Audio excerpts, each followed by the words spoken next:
Okay. Now let's try to understand about asset turnover ratio, which simply says that how efficiently you are using your assets. This simply means that your takes into account your net sales, and that is being divided upon your total average assets. So if we go here in our P&L and balance sheet at the top, this must be here. Yeah. So if we go here and within our balance sheet, our net sales is $400,000 and our total assets are here, which are 520 at the closing at the current year, and previous it was 470, which was opening for us. So we need to take the average out of both of them. So 520 and 470. So if we go below and try to see our asset turnover ratio, so it will be here.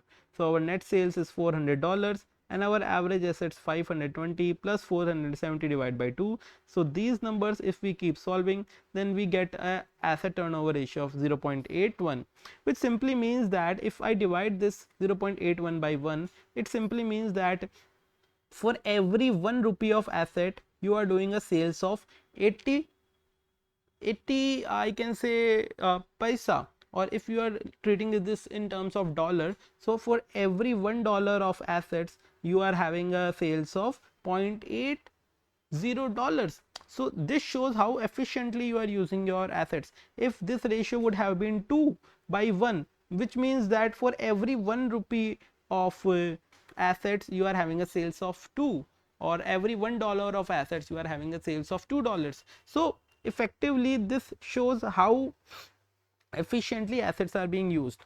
Now why this ratio is being used? So this shows how efficiently a company uses its assets to generate sales. If this ratio is higher, which means that the company is very efficient using its assets into revenue. If this ratio is lower, company's assets are underutilized, or excess capacity or inefficiencies may be there. It is useful for the companies within the same industry, so they can compare it. Now if we see the real world examples, so Walmart is a company with a very high asset turnover ratio, right? Because Walmart generate huge sales relative to assets base, because lots of sales per dollar of assets are being done there. Similarly, assets turnover often about 2 times, because they are having very lower assets and higher sales with them. Apple Incorporation has a significant assets in factories, stores and cash reserve. Why? Because Apple has to maintain those things with them.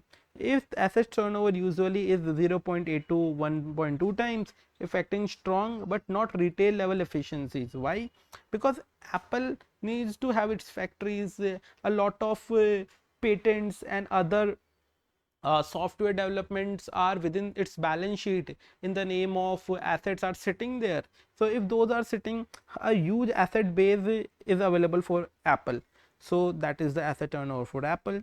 And if we see the Duke Energy, then utility companies like Duke Energy invest heavily in power plants and infrastructure, because you generate the power and you generate the electricity, you need higher investments in power plants. So generally their asset turnover is typically below 0.5 times, because the revenue grows very slowly as compared to the huge assets base they have to invest in.